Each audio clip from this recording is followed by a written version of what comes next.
I understand, but I at least want to give them the opportunity because I don't think that I have the right to make a decision for them.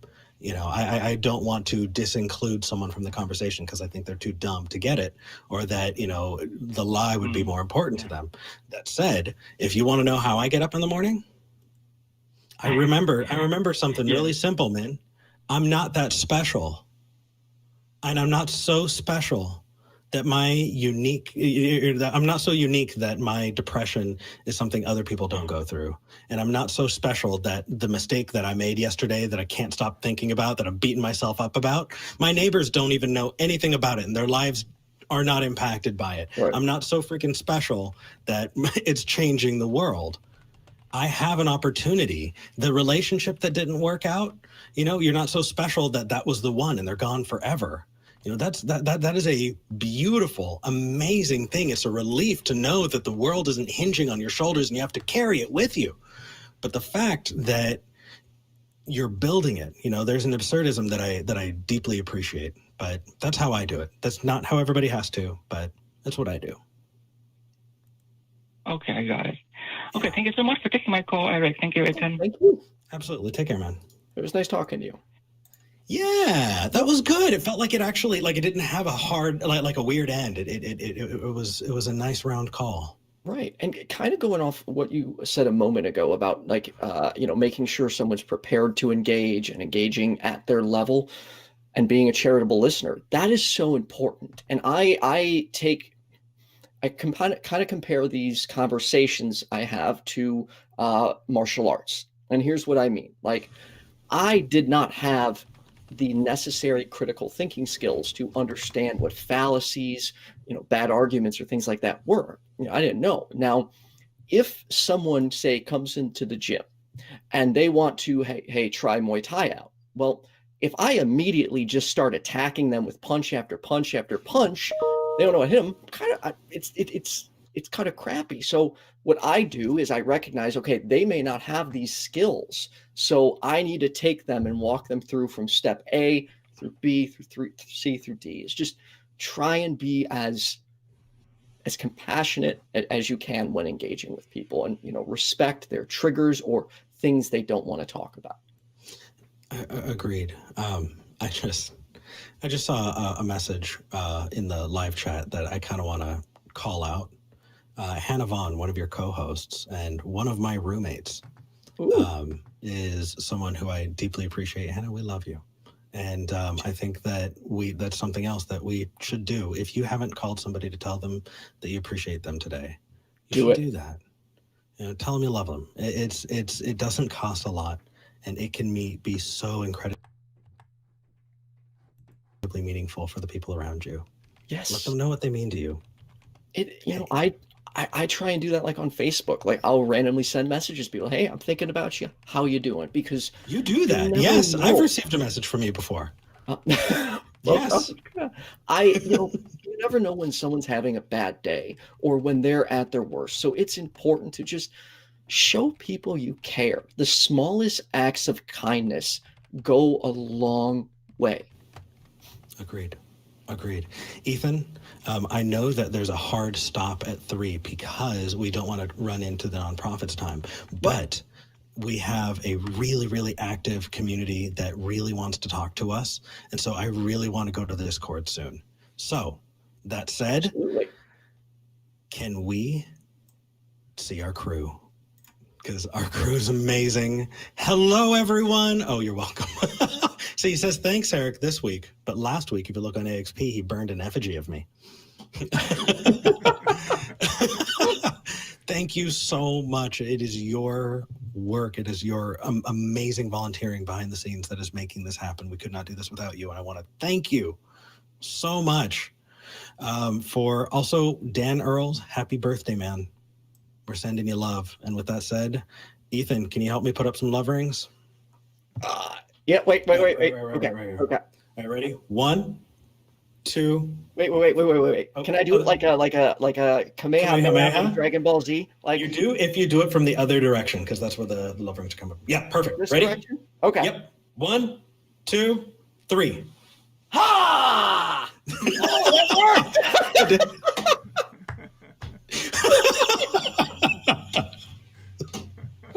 All right. So we put out the call for people who want to support Black non-believers, and we have raised almost $900 during this show from a whole bunch of people, tons and tons of people who wanted to kick in and go, you know what, we support the cause. Mandisa, we love you, and we hope everything works out.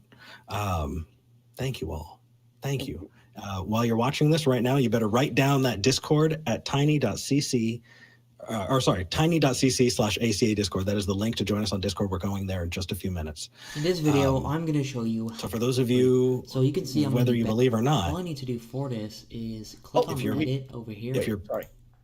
And you'll then see all of these features, right? So this is where you'd normally change this setting, but you'll see that it's not showing up in here.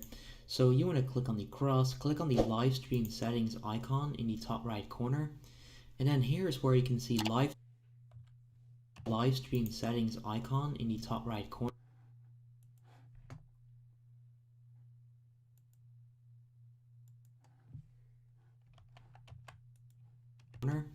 And then here's where you can see live chat. So you'll see details, monetization, and then live chat. Click on live chat, of course, and then at the top you'll see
involved, and also in your belief, if we just want you to do that, but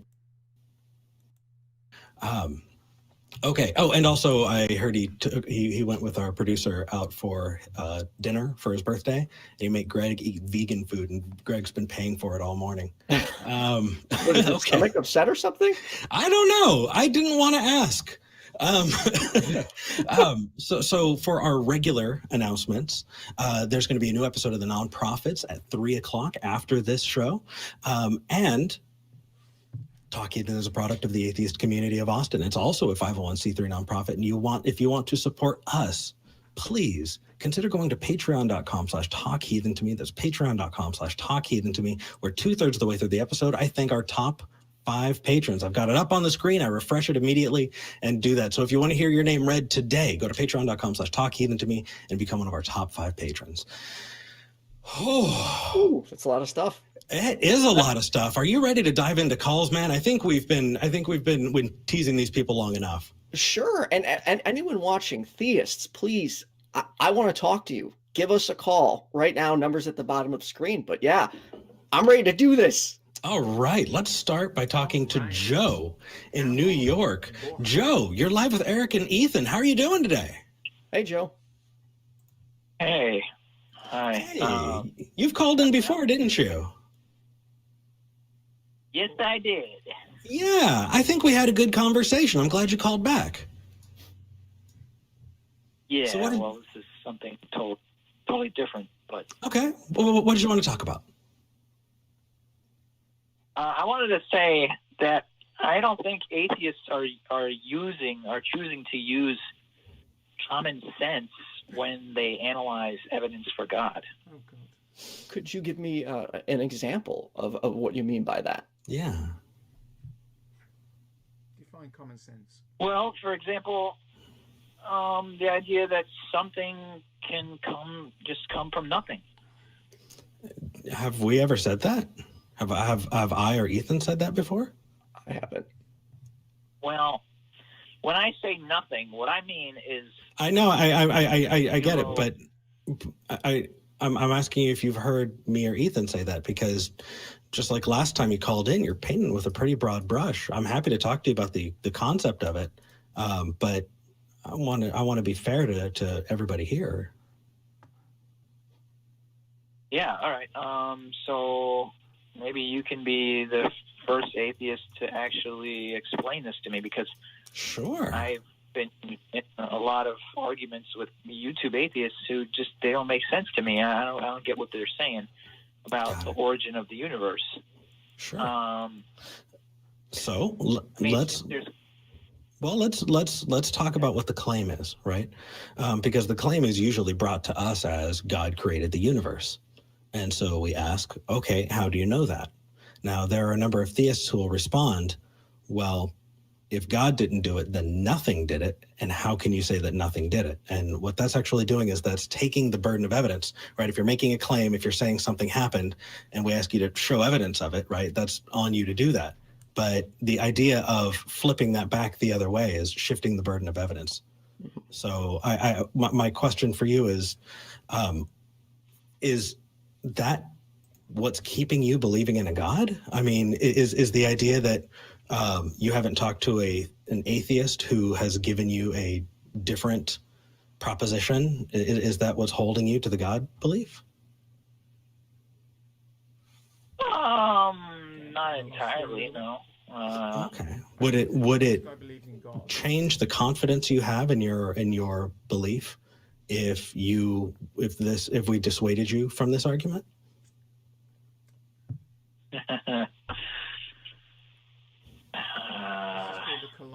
I doubt it. So this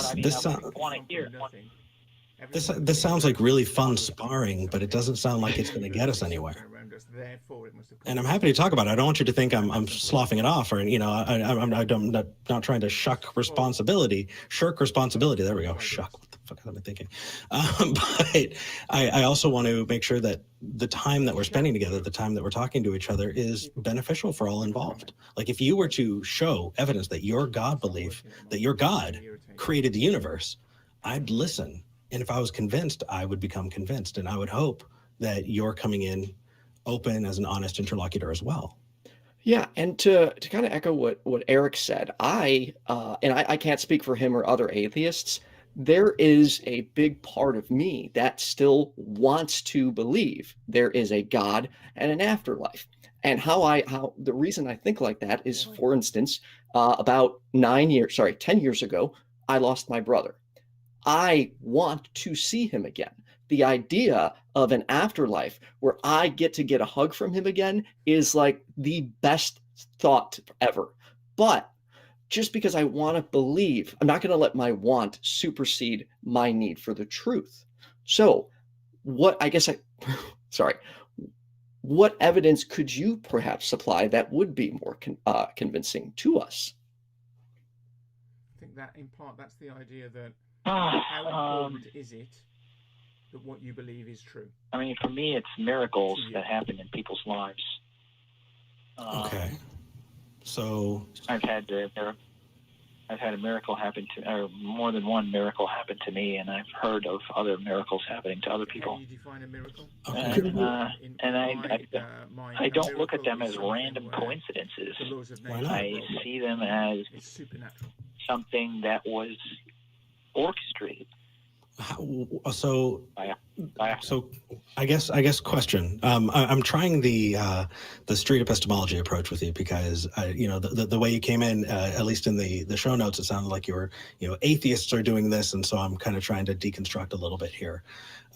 If we were to kind of shift that view on miracles, would that change your confidence level when it comes to a God belief?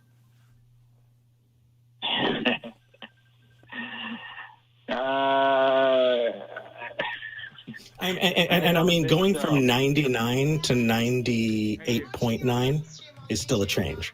Right. Like, I'm not saying from 100 to 0, just adjusting, changing. And most importantly, don't you think it's, Joe, it's important to come to the table with an open mind and not necessarily close yourself off to other possibilities? Like, for instance, I'm not going to say God does not exist or God did not do this. Hey, if there's evidence for God, it will convince me. But wow, ADHD brain just went out the window. That happens. No worries, man. No worries. Can I just point out, holy crap, this is like the most nervous I've ever been. This is exciting. Oh, holy crap, I'm sorry. I'm still trying to process. No worries. Right now. So it's okay, brother. That's really good. Joe, go ahead, Heathen. Important to come to the table with an open mind. So apparently I'm really quiet. Yeah. Is that better? Is my volume then better that makes 3 of us. Cool. Okay, so then I know you wanted to talk about common sense, but it sounds like this conversation might be better served if we talk about miracles. Would you agree? Okay. No, I kind of wanted to explain something about common sense. Well, I'm worried that you're going to talk at a straw man of an atheist or some atheist that's in your head that you dealt with online. Okay, what's that like? Is that better? I've definitely had that looks like it should be better for the setup. And tried to use Talk Heathen as a platform to am I more hearable now? And so I want to make sure that we don't do that. So if you're not going to do that, I'm willing to listen. But if you feel much like better, much better, as in better enough to be okay. And to follow up on that, I need to make a note of those common settings. sense that you specifically don't think Eric and I are using? Because then we could address that. Yeah, mainly what I said before, which you guys. For those that don't know, this is called Talk Heathen. This program. Something it's a program that's on slightly earlier than the Atheist Experience. The Atheist Experience is on in about I don't know, about 50 minutes, something like that. It's amazing, and it's just a really good program. But if you were to rewind time back to the instantiation, it will challenge you. I think if you are I don't know what happens at t=0 or t=1. I just don't. Need to just switch across so that. What I think is when I can always see Esgy. I don't think you have the firepower to bring to the table to be convincing. That's the response is. Cheers. We're looking at the God claim and just determining whether or not it passes muster. Yeah, Joe. You believe God created the universe, correct? Yeah. Come on, Joe. So when you were looking into this and doing your research, how did you eliminate the possibility of, for example, aliens or something else creating the universe? Aliens are like a finite thing, and God, to me, God Almighty, a finite thing. He's like everything and nothing at the same time. He's like this weird. I find this kind of talk irritating. How do you know that? It's a he. So all you women out there, You're on the back heel here because God is a He. Like the only He is everything. That your mind can and nothing move into thinking. If you think about the origin of everything, it has to come from something extraordinary. Right. Okay. Actually, because this program finished about 10 minutes ago, and I missed this bit of it. I do want to say this idea that is used by people who believe in God, that something can't come from nothing. It has to come from a God. This is rubbish.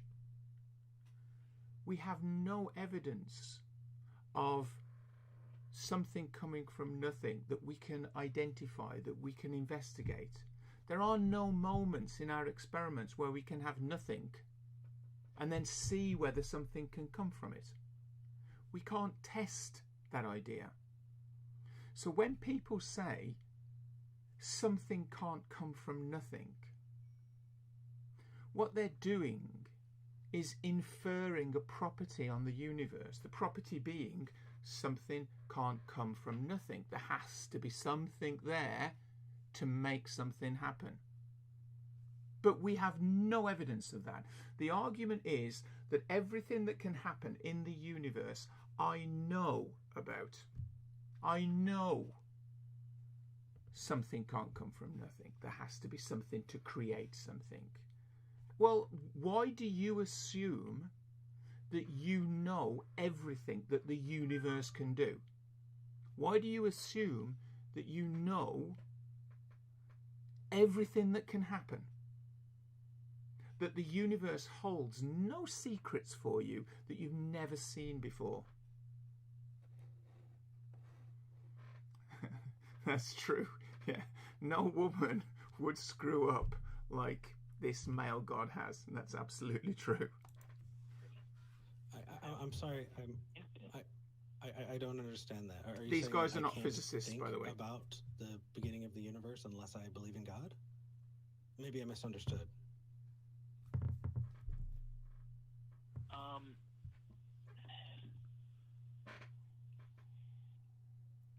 Yeah, just the whole, looking out at night at the stars and seeing all those stars. This is not going to go well. Thinking about them all, and then in the microscopic universe as well, there's like so much going on, and the complexity of this universe is amazing.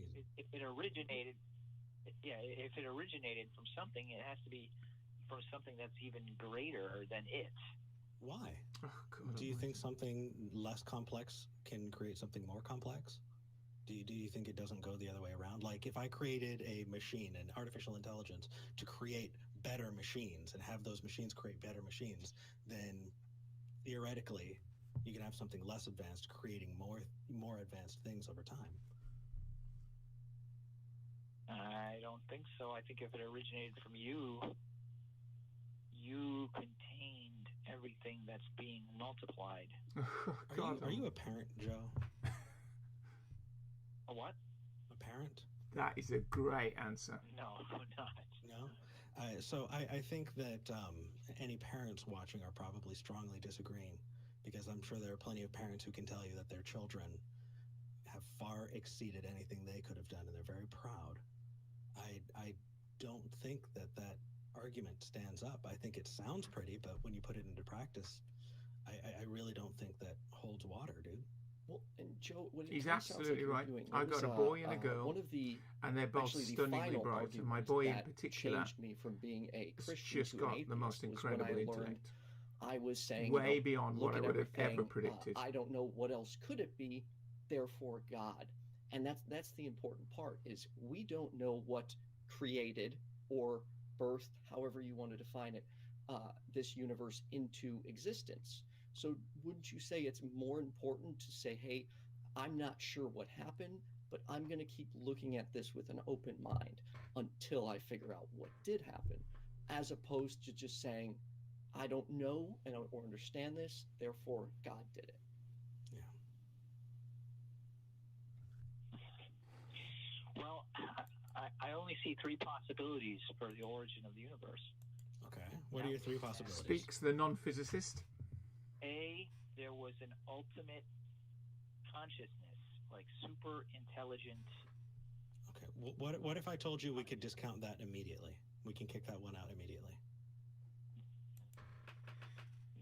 I definitely would not believe you. But okay. Okay. Cool. Can you have consciousness without a brain? Yes. Show me that consciousness, please. What a pathetic thing to say. You can have consciousness without a brain.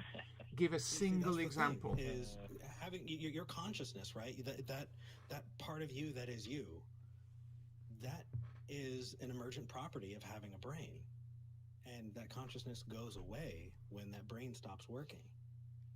And we see that to varying degrees, even with people who have brain damage, and how that changes their consciousness. And so to say there's a consciousness living somewhere out in the universe completely ignores the fact that consciousness is a body is required for it, a brain is required for it. So let's take the first of those options that you said and throw it out the window, because it is not possible. What are your other options? I mean, I believe it is possible. I think that the brain is a seat of consciousness for the soul, for the spirit. And the brain has to be Go ahead. The brain has to be functioning and intact for a certain kind of spirit to inhabit it, and then the spirit will choose to inhabit it. Okay, so it sounds like you're bringing something new to the table, and I know that we're running a little long on time, and so I want to make sure that we have time for the other callers. But Joe, you just brought spirits into the conversation. What is a spirit? How's that different from a body? What does it do? What qualities does it have? Can I measure it? Can I interact with it? Can I, does it look like something? Is it tangible in any way, or is it just an imaginary friend?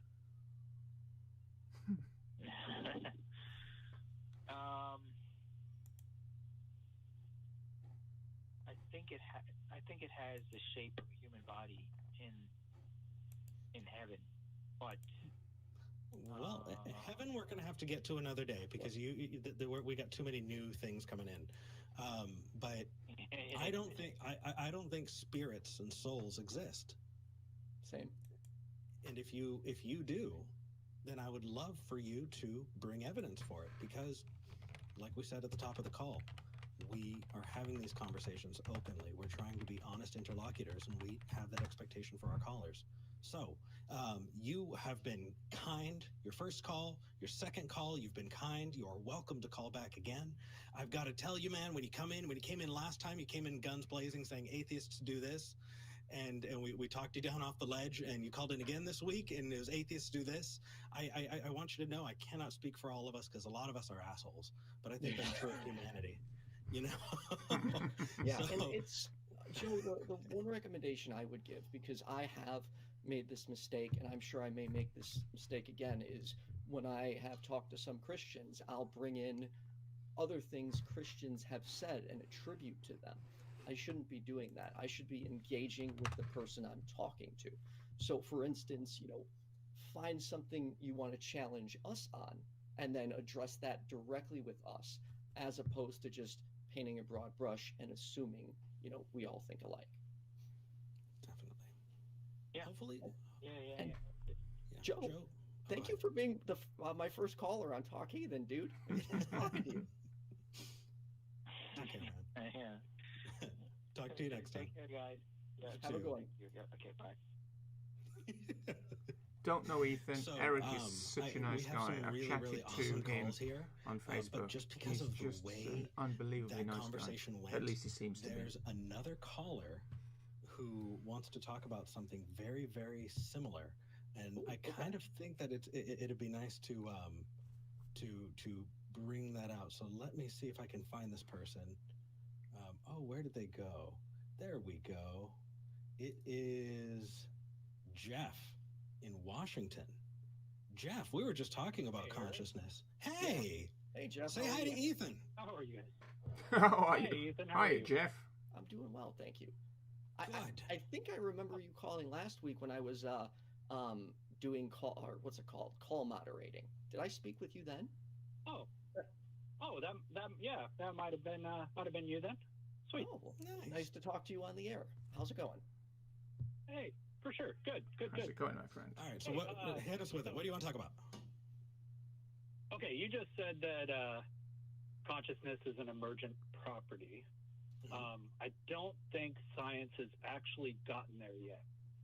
There's I think like 4 really big theories, but 2 are the leading ones, because if you take away the dualistic views of what consciousness is, you get rid of dualism and you get rid of the other ones.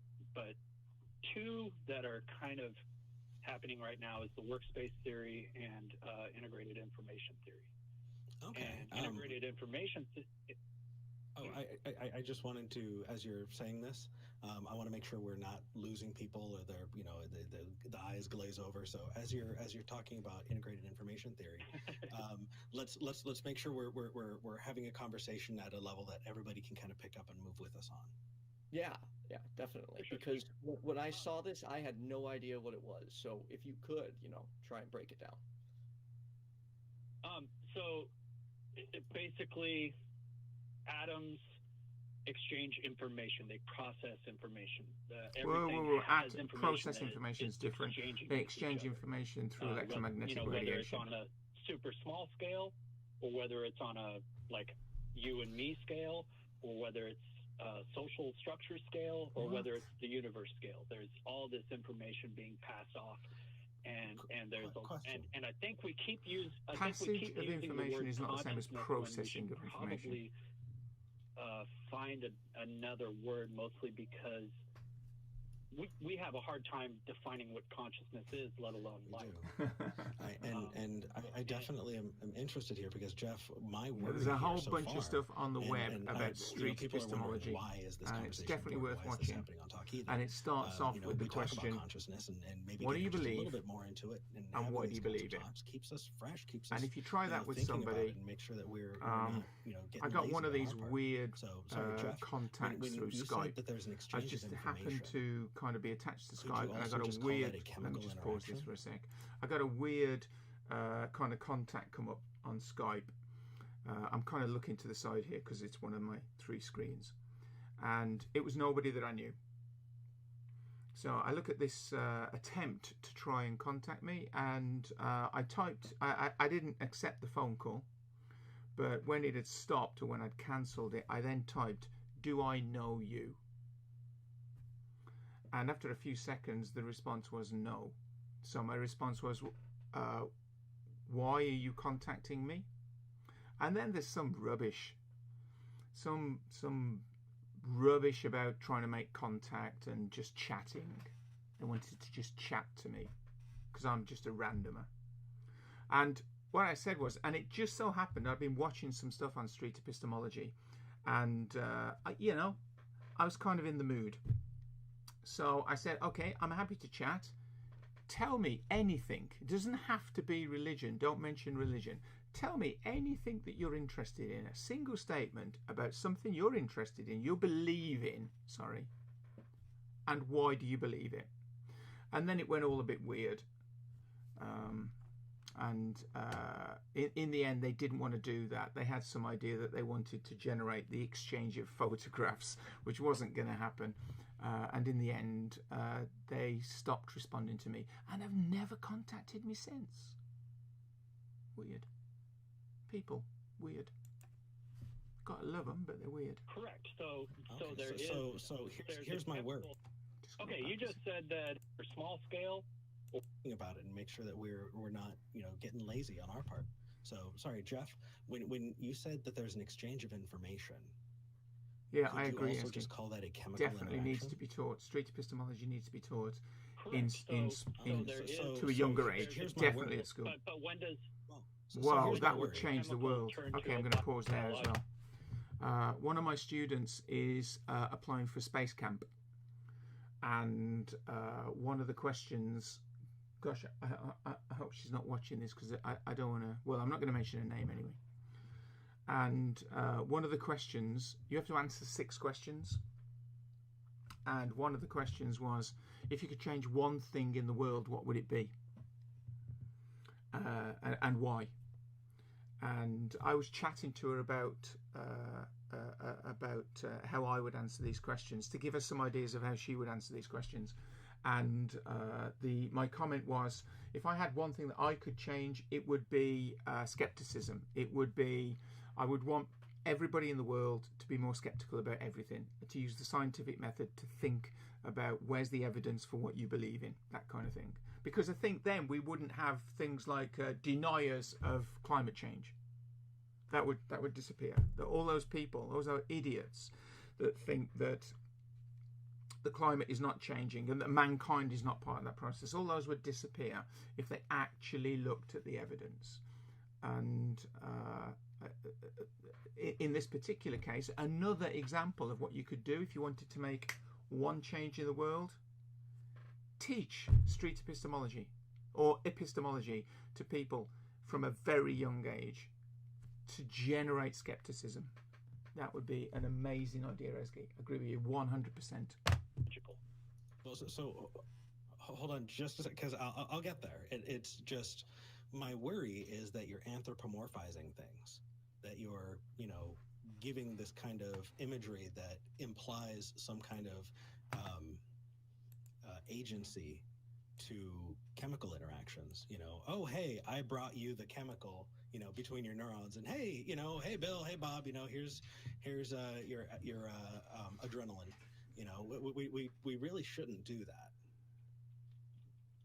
because that it gets real weird. So if you, I agree, and it's kind of like we have these we have no solution to the hard problem, and so we're exploring to try and find, is it emergent, or is it is it I'm having a brain fart here, but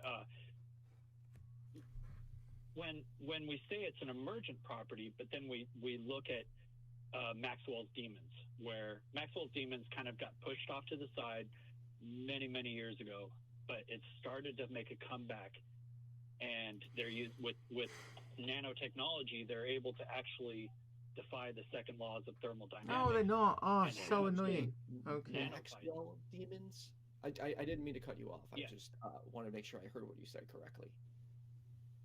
Correct, Maxwell's demons. It's mostly it's along the lines of the plural. integrated information theory. It's basically taking nanobytes or nanos, Nanites? The best answer I can give to why this guy's talking bullshit is, there's a book by Stephen Hawking. It's the last book that was produced, and I kind of know that because he didn't finish it. His family finished it for him, and I guess by his family it was family and friends, and they must have got some physicists to help. And I can't remember the title, but it's something like short answers or small answers. I think it's short answers to big questions. And the first each chapter is like a big question, and it's his comments, Stephen Hawking's comments, thoughts about it. The first one is there a God? The second one is, was there a beginning, like, to the universe? And one of the chapters talks about the origin of life, I think. And it's the second law of thermodynamics is often used in recent years by theists as some argument as to why somehow, science has got it all wrong. The second law of thermodynamics is about entropy. It's about disorder. And it basically states that the amount of disorder in the universe is constantly increasing. And life, of course, kind of goes against that, because life is definitely an ordered state compared to a disordered state. That's the argument is the second law of thermodynamics is broken by the concept of God, which is rubbish. All it shows to a physicist is that the people that are talking about it don't know what they're talking about. If I take some water and I shove it in a freezer, it will freeze. It will turn from a liquid to a solid. That is a more ordered state. So that goes against the second law of thermodynamics, because the amount of order has increased when you freeze water. And the second law of thermodynamics basically states that in any change, the amount of disorder increases. There is a small proviso allowing it to stay the same, but not to decrease. Okay, but the point is, when you freeze some water, look at what the hell happens at the back of the freezer. There's a heat exchanger. It gets hot. That energy that you've removed from the water has to be passed out into the outside world. And you have to look at the amount of disorder created by that heat that's gone out of the back of the freezer. That warms up the room. That makes the air molecules move faster. They are now more disordered than they were. So basically, you've got a system where when you're freezing water, you've got one part of the system where the order is increasing as the water freezes. You've got another part of the system where the order is decreasing. And the question is, where's the balance? Is the increase or the decrease bigger than the other way around? And every time we measure it, the amount of disorder increases, and it's all to do with something called an isolated or a closed system. It basically means take everything into account. When life is created, that is arguably, and probably correctly, that's an increase in order in the system. But the object that has life is not the only part of that system. There's a whole bunch of chemical reactions that occurred in order to create the gametes that become the zygote that then start to separate to form cells, to form more and more cells. That process is not happening in isolation to the mother and the surroundings of the mother. So this is, people just don't know what they're talking about.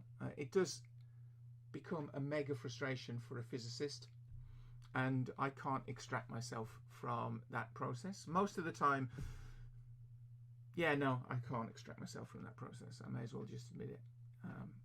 I'd like to say I can, but I can't. It irritates me. Nanites, thank you. Just go back it's basically taking nanobytes or nanos, Nanites? Nanites. Thank you. And Gotcha. there's two, like if you take a room and you have a little door that basically these nanobytes will decide whether the high frequency or the low frequencies go to the left or to the right.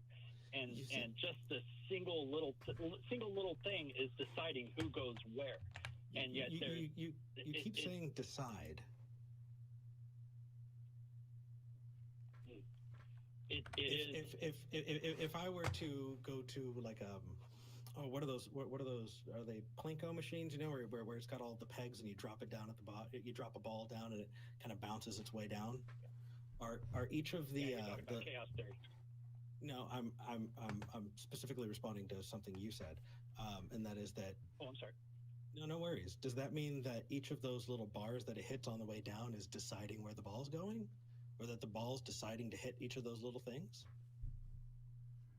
It's probably more complicated than that, than my layman no worries, but you handle, because and that's why I'm like I look at science and I've been listening to you guys for probably about 3-4 years now, and right. Same.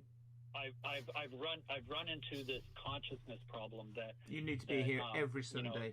I understand you guys want to go to the emergent property where consciousness is an emergent, but when I look at other things where whether it's bacteria moving organisms around so that bacteria can get into a even separate organism, like there's something going on. That how does that organism know that it wants to get to a third or fourth or fifth well, it would need cognition to know anything. Again, we're anthropomorphizing. Right, please be careful not to do that. Right, but right, and well, that's why science is trying to study this, and well, so you've got the likes of Tononi, and you've got Bertrand Russell was one of the first. Bertrand Russell. Don't go on about Jeff, Bertrand Russell. You gave us a lot. And I think I want to look some of that stuff up. I think it gave me a great starting point to look into something. From what I understand, integrated information theory, while it sounds like it could be interesting, and while there's a lot of math behind it, there has yet to be any falsifiable claims that could be tested because of it. And because of that, it's kind of a good exercise. Actually, there's a refrigerator that has been made up by these nanobites. And it's not 100% foolproof because you still have to empty the tank and replenish the tank with nanobites. It's a refrigerator that's been made by nanobites. What does that mean? Thermodynamics going on. So basically, it's doing it off of the information the design was good. Nanobites have with each other. Maybe they had a logo, energy, which is nanogen. No worries, you're anthropomorphizing again. What I suggest, we'll look into this. What I suggest you looking into is microbiology, because what you're talking about is the interactions of chemicals and how those interactions play out. At no point do you have, a microbe deciding anything. Maybe not. Definitely the maybe not part. I know for sure. I would need to take the time to learn a little bit more about this to dive into this. Sure. I'm just where I'm going with this is to make a decision. You need at a minimum a central nervous system. Do you? Can you show me something? These slime mold or other organisms that don't we consider life, but where is the threshold? How low do you go with a brain? So you and me totally understood. So somebody that's in a coma, are they conscious? How's that? Someone that's in a coma, are they conscious? That's Are they deciding to breathe still? Are they deciding to pump their heart? So that's where we have to possibly refigure out what, because you're taking away parts that are integral to the brain. So it's like, okay. So, and you can see now where Jeff's kind of falling apart a little bit. We will never be able to create a machine that would have consciousness. How do you know? Because we would keep building it up. Go ahead. I think that if it passed the Turing test, I don't know. I think if it passed the Turing test, I might be convinced. But I definitely think that somebody who's brain dead in a coma, but their body's still functioning, is not conscious. And if I wouldn't grant that to somebody who's brain dead in a coma, I'm definitely not going to grant that to a houseplant. And if I'm not going to grant it to a houseplant, then I'm definitely not going to grant it to a slime mold. So that's where I get off the station here, but I don't follow that. But it may just be that our definition. I understand what, and with the experiments Tononi's been doing, where he's studying actual consciousness when you're asleep and versus when you're awake. Well, I mean, comas are a little different than when you're asleep, but I think, I'm afraid we're going to get overloaded here. So we're going to take this and we're going to move on. Yeah. But Jeff, thank you for calling in. It was just such a good segue from the first call to talk to you. Yeah, Eric is so nice. I like that. That with these, and it's not against you, but everyone's trying to link it to the soul, and when it's just basically we have a level of with Tononi, he's saying we have a level of 5. There's just information being passed off with each other, and that's it. That and so this heaven thing. Well, this it's not guy, going to Jeff, answer I this agree. whole This question. guy, he wants to go to heaven, and we don't know. and he's prepared so, to do like, whatever I it like takes, to including say making in an that arsehole we of don't know himself. until the evidence Making a is fool there, of himself on and live TV. so I do try to hold off my Just belief. out of interest, Jeff, what do you do in heaven? I think we can both say we agree. What happens if you got if there was such a thing? What would you actually do there? You're not going to work, are you? Same. You're not going to have appreciate to Nice talking. grind the wheel Ethan, to make some money. Damn it! I dropped it, and I bet he. Presumably, you don't need to eat. Oh, sorry, Ethan. He was probably going to say So hi. you're not going to enjoy Okay. flavor. So before we hop onto the next You call, don't need to eat. If you do I'm eat, where does waking it up go? for this. Does Can it we just go to the disappear, crew or do you have to go to the cam? Yeah, loo? don't forget that this time. Incredible. No, I'm do going you to have do to this drink? as many times. Hello, Do you not? amazing crew. We I'm just love gonna you. turn that Oh, down a you're sec. incredible. I'm not going to forget this. Don't want to turn it off. And if you look on the right side, do you drink? our president and audio Is there a point? Is there a meaning to it? What do you actually do if there was such a thing as a heaven? What would you actually do? And I can't wait to go play in the snow after the show. You get unlimited wine. What if you don't like wine? Can you get unlimited spirits? As in, like, not spirits, but like spirits like whiskey. There we go. Can you have unlimited whiskey? And do you get drunk? All right. Can you drink so much wine that you actually get drunk and feel ill and throw up? Or can you not feel ill See if I can in heaven? Macy up. There we go. And if you can't feel ill in heaven because of too much alcohol, then what's the alcohol doing to you? What's the point? And I'm not saying the point of drinking alcohol is just to get drunk. That's not my point. But the sensory impact of these chemicals on us is part of why we want to do it. It isn't always that, especially when you get addicted, I guess. But you drink all the time, you don't feel ill. I think, if I'm honest, feeling ill is part of the process. That's sometimes the moderator, and you need a moderator. Or why don't you just kind of like stay drunk constantly but never feel ill? I can't quite see the point. So is the idea that if you went to heaven, you're just in a drunken stupor constantly? If you loved alcohol, you're just going to live in a drunken stupor all the time. I realized that every church was condemning the other church to hell. Like the Seventh Day think, anyway, let me not generalize all Seventh Days, but you know what I mean. Not go to hell. Some aspect of the religion, you're Totally going to understood. the version of hell. So Ethan, do you remember that? yeah, so that for me, I don't, unfortunately. No? The fear, the fear of hell. Oh no. The looking at other churches and they're not Christians. No. They don't have it right. Those Catholics, they're worshiping false idols and those. We're on the edge of the no true Scotsman. on Saturday, the Sabbath, right? So I was never one of those like no true Christian people. I was more like I wasn't heavily into Christianity, and I'm sure many would say I wasn't a true Christian. Most of my indoctrination was very conservative political. So for me, it was much easier for me to give up my belief in God than give up my conservative Republican stripes. Like that took time and hard work. Oh, so sorry about that. So there's that. Okay, go ahead. There's that aspect where everyone thinks the next person, the other church is going to hell. My church thinks a lot of other churches are going to hell. Sure. And so at that point, it made hell kind of meaningless to me. And so I'm at this point where I'm not so much into the health stuff. I'm not so much into the ritual. I go when I want to go and when I'm able to.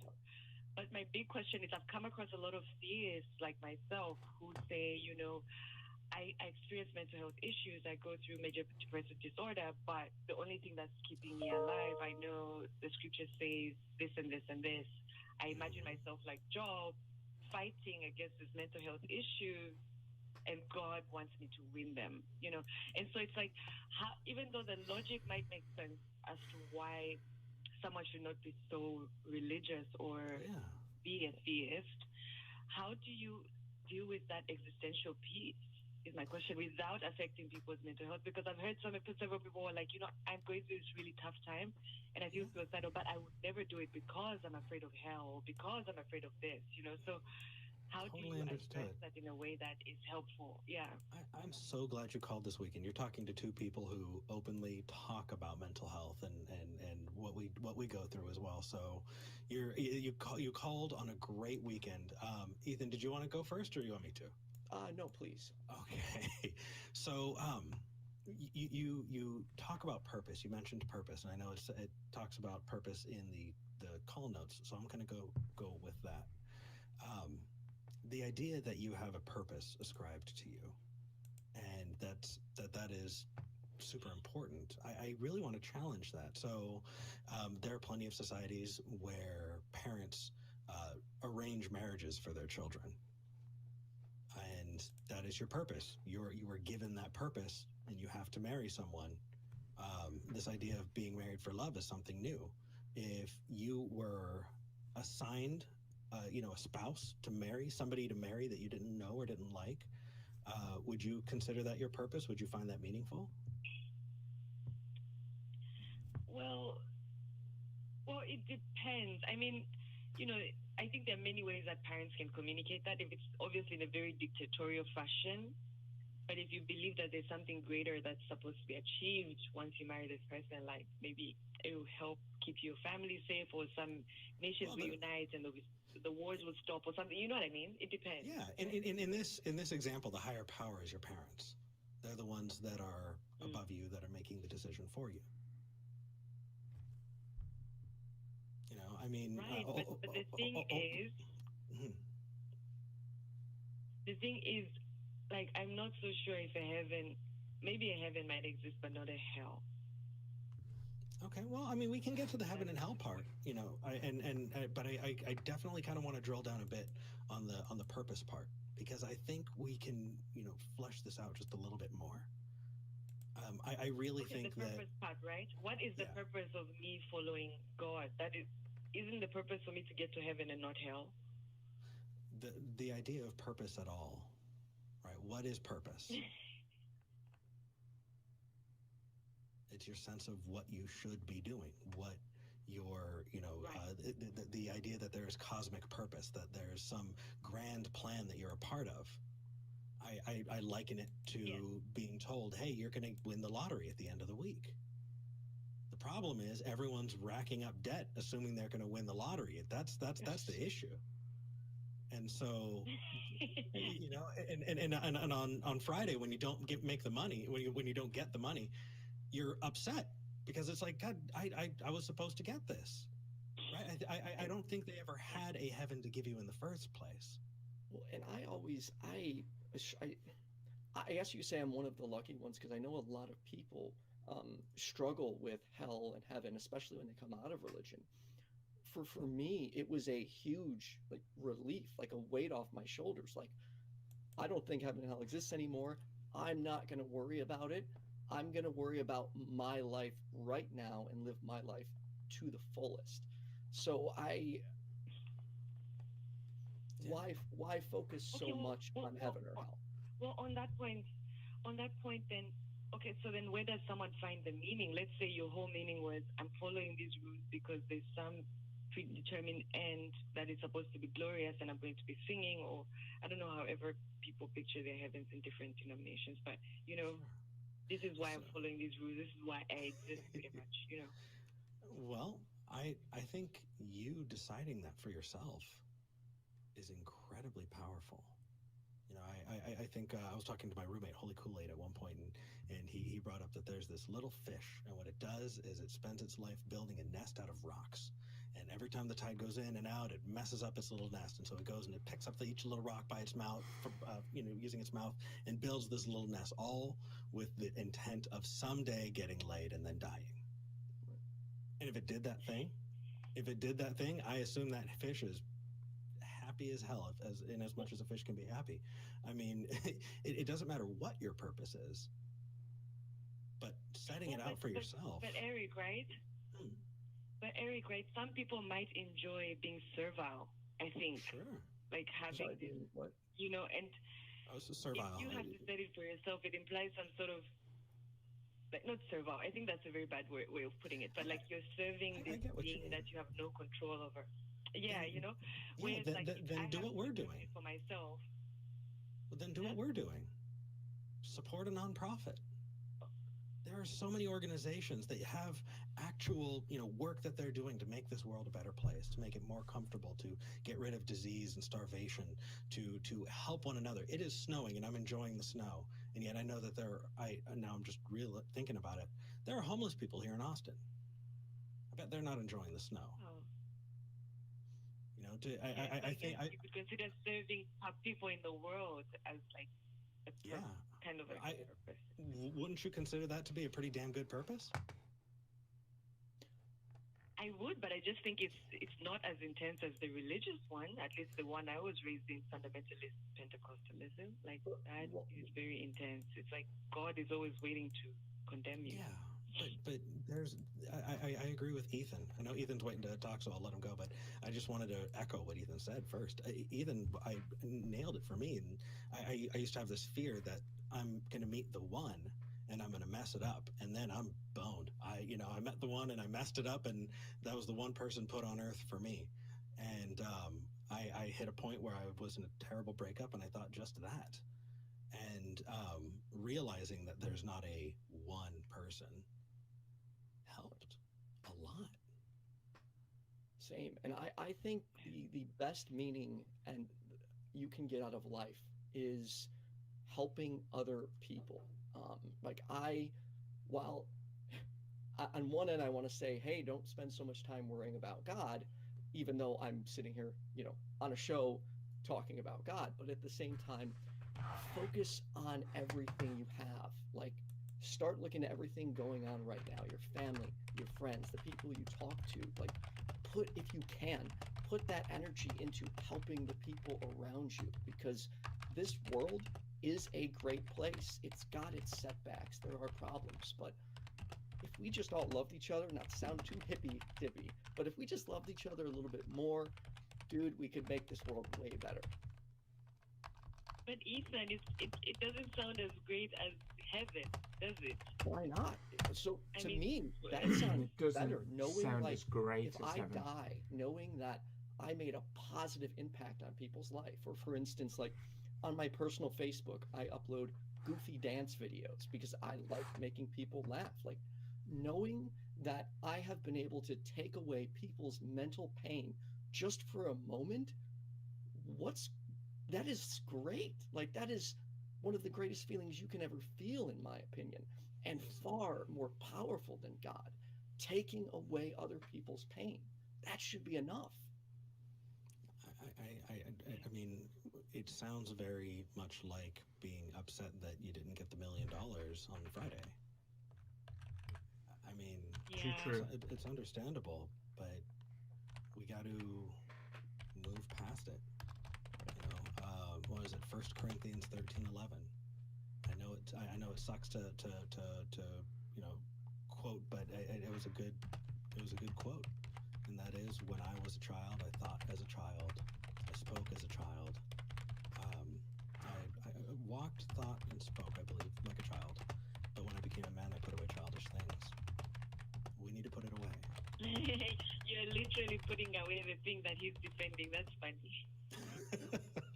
Well, but I think it's absolutely fair. I thought as a child, it's time to put away childish things, especially when we have a world with people in need, where we can help each other, where we can actually see the work that we're doing, and we can be a part of making that world a better place. Okay, I hear you. Thank you so much. You guys have given me a lot to think about. Thank you. Good. Thank you for calling, Mason. Yeah, you have a good day too. I liked her. Yeah, it's just a damn Ethan. You were just attracting good people today, man. I'm stoked, dude. These are the people I like talking to. Like I don't like arguing or yelling. Like I just want to have friendly conversations with other people and understand why they believe what they believe. You, sir, have just a calming effect on me that I really appreciate. You're just keeping me super, super level and chill. So before we move on to the next call, it's already 2/3 of the way through the episode. Can you freaking believe how quickly that came? I know, it's flying. I've been freaking out for like 2 weeks. Like, oh my god, oh my god. And when you and V were giving that introduction for me at the end of the episode last week, I was literally like, oh my god! Like, I was jumping up and down. I was like, I can't actually believe this is happening. And yet you have amazing people on your show. You do a call-in show. You have the Ethan and Jenna show. You have all of these different projects that you're a part of. And the great thing is you keep doing this, and I'm sure people are having the exact same reaction meeting you. I hope so. And, if I could, to the audience, one of the reasons I waited so long is because I'm like, you hear people like Eric and V and Jenna talk, and you're like, these people are so knowledgeable, so smart. I can't do what they can do. Well, yes, you can, and you can do it in your own way. You don't have to, one of my first videos, I tried emulating other YouTubers, and I'm like, no, I'm just going to be me on camera. We need more voices out there.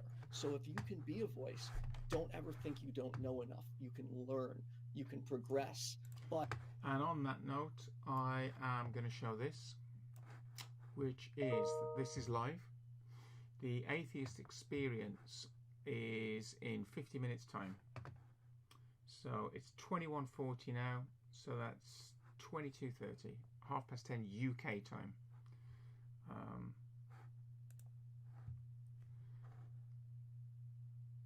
I'm going to stop this now, and I will start streaming again live, watching the Atheist Experience live in 50 minutes 24 seconds. Thank you.